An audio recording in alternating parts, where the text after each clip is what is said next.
Hi, my name's Kim. I'm a licensed and nationally certified Chinese medical provider and a Taoist practitioner. And my focus here with these weird health symptoms has been bridging the gap between current scientific research and potential holistic methods that you could use that may help improve your health.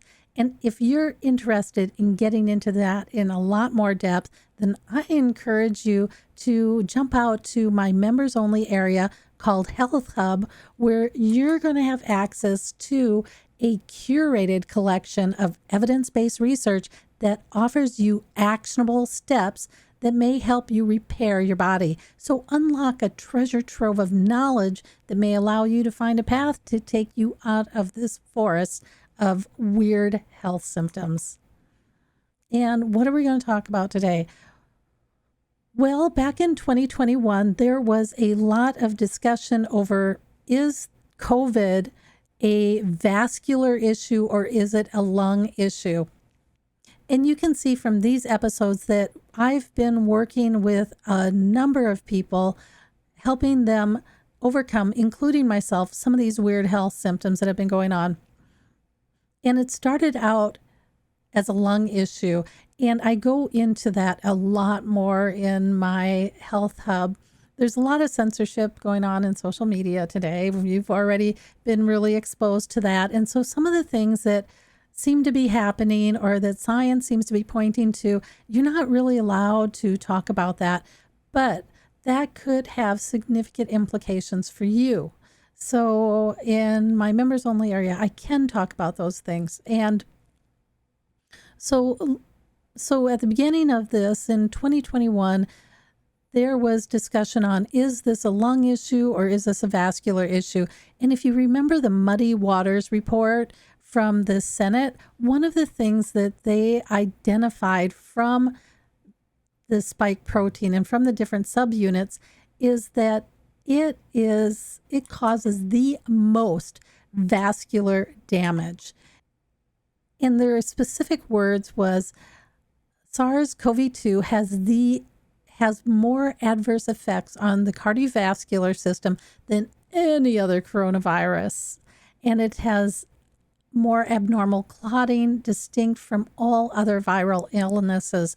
That was what they were starting to find in 2021. And there is a lot of research that came out on the vascular damage, the endothelial damage that happens to our blood vessels and to our cardio system. And so when they say endothelium, what are they meaning? Well, there is a thin lining of cells, like a skin, that is inside the lining of all your blood vessels, of all your organs. If you're impacted by the spike protein, what might be some of the symptoms that you're experiencing?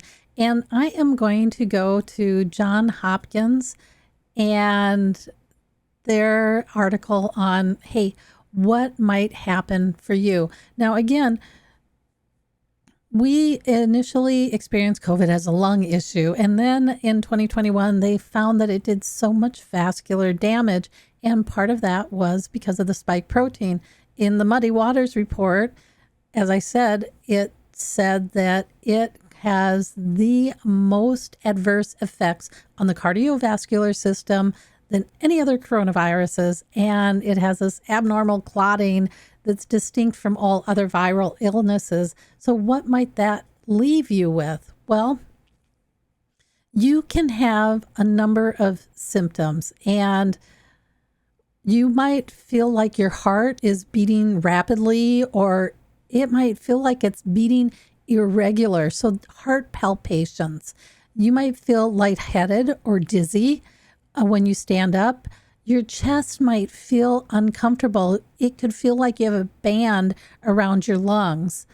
And you might have shortness of breath.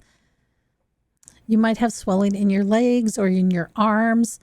And all of this can be symptoms of damage to your vascular system. So what can you do to help improve that? I'm going to encourage you, if you have these symptoms, get to your Western medical doctor and just make sure that you didn't have a heart attack. Now, when I started off this series of weird health symptoms, that is what I did. Is I tried to get out to my medical doctor, and not only did I get out to them, pull all my blood work, I also asked that they do an EKG and verify that I had not had a heart attack.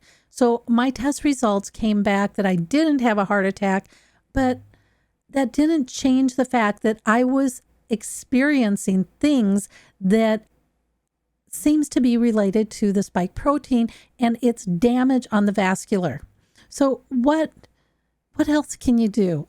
I want to talk to you about taurine, because taurine is a supplement that's getting a lot of visibility right now, partly because there is so much research out there that it can help with this inflammation that it may be caused by the spike protein.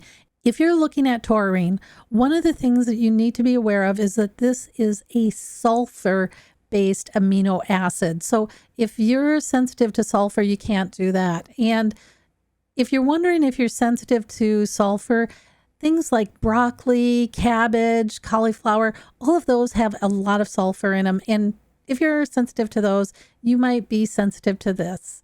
Here's the other thing. Sulfur is one of the key minerals for detoxing the body.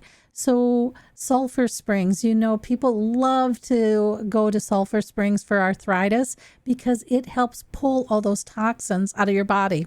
So you want to be able to take sulfur, but there's a group of people that are sensitive to it. Okay, here's the thing. The first research report that I want to share with you, a research study from 2020, the anti-inflammatory effects of taurine on the cardiovascular disease. Now, they are debating, is COVID lung or is it cardiovascular? And like the excess deaths that have been happening since February, we're getting more and more details on those excess deaths, and we're finding that the majority of those excess deaths are some sort of cardiovascular event. So they're not a lung event, which was what we had originally thought. No, they're cardiovascular events. So addressing the cardiovascular aspect of the spike protein, if you're experiencing weird health symptoms, may help you improve your health. And so let's look at this report here, or this research study. One of the things that they found is that in humans, taurine has shown anti-inflammatory effects, blood pressure regulation, and at high levels, it may protect against coronary heart disease.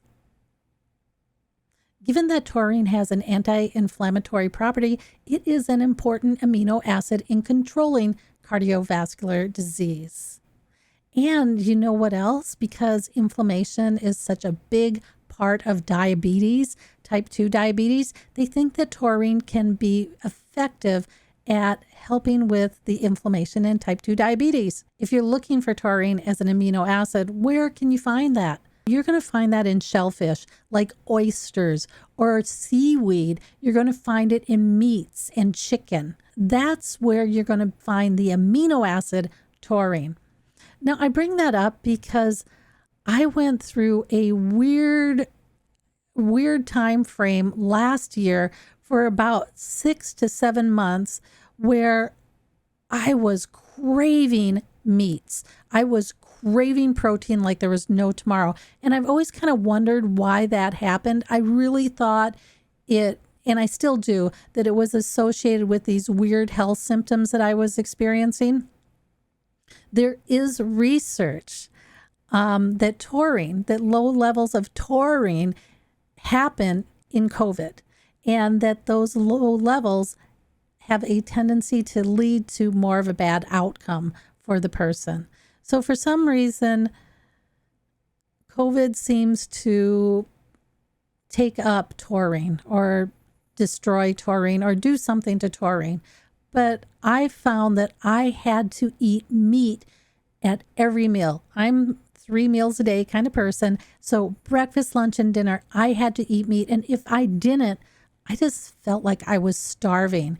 Now, it's just been recently since I've been back home and I've been really addressing how do I repair whatever damage happened, that I am now no longer craving meat in every meal, and I'm back to eating meat a couple times a week. So that's something to think about if you've been craving things that have high taurine content. Now, what else is there out there about taurine? There is so much research out there. There is actually a report from 2021. It was published online in 2021 and then again in 2022. And this is the role of taurine in therapy for COVID-19 induced inflammation, which is what we're talking about, right? That inflammation in the vascular, which can lead to heart problems.